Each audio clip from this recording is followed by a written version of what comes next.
You spoke exactly the language that I was hoping you would spoke. Half a game, 1-2, and then 2-3, less than. I mean, so razor thin at the top half. So it leads me to this, and I have this theory.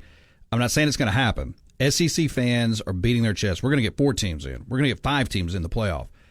I've said since spring, careful, depending on what happens everywhere else, because that matters.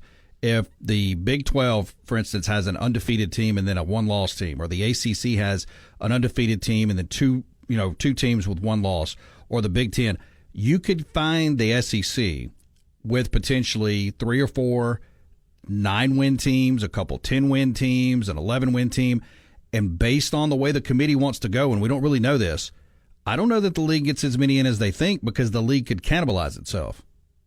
It absolutely could, Jake, and it all comes down to, you touched on it, the committee's behavior. And, how much faith do we have in the committee to be able to decipher objectively what is 9-3 in the SEC versus what is 10-2 in the Big 12 or the ACC? And that's oversimplifying it, because if Missouri goes 9-3, that's much different than if Florida goes 9-3, right? Like, sure. those even those two 9-3s are not the same. But let's speak broadly for right now.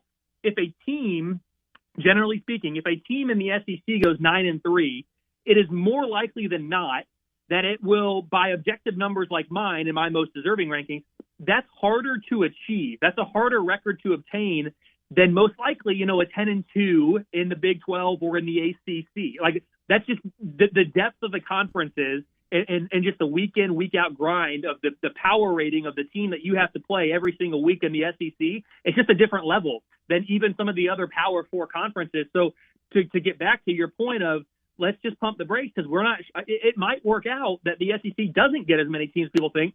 I agree with you, but if the committee, if we can trust them to know the difference between 9-3 in the SEC and 10-2, and say that the ACC, I think that helps the SEC, right? That helps the SEC get more teams in, and my most deserving numbers will do that, Jake. Hopefully we can talk about those throughout the season this year, as we've done in the past, because more importantly than ever now, with the field at 12 as opposed to 4, as you're debating, at large spot 5, 6, and 7 versus the first couple teams left out, you can't just look at the win-loss record. You really have to dive into what was the difficulty to achieve that record relative to what would be expected of a baseline team against that schedule. So it's going to be really, really interesting, and we're going to have to trust the committee to know the difference between the strengths of these conferences.